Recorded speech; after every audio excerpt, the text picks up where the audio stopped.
You ask Tiger to calculate. This deals with finding the midpoint between 2 points. The midpoint between the 2 points is -14.5, -4.5. Let's solve it step by step.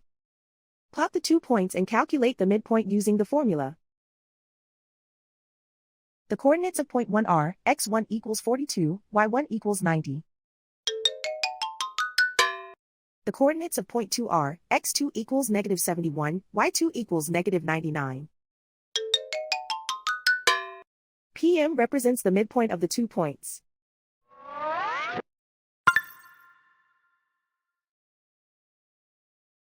Use the x values in the midpoint formula to find the midpoints x. x1 equals 42. x2 equals -71. Simplify the arithmetic.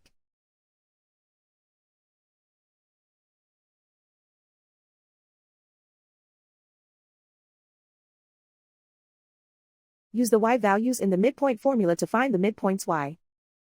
y1 equals 90.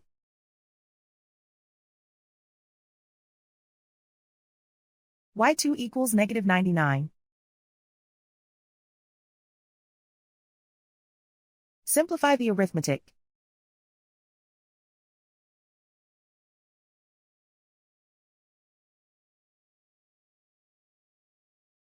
And so, the midpoint is -14.5, -4.5.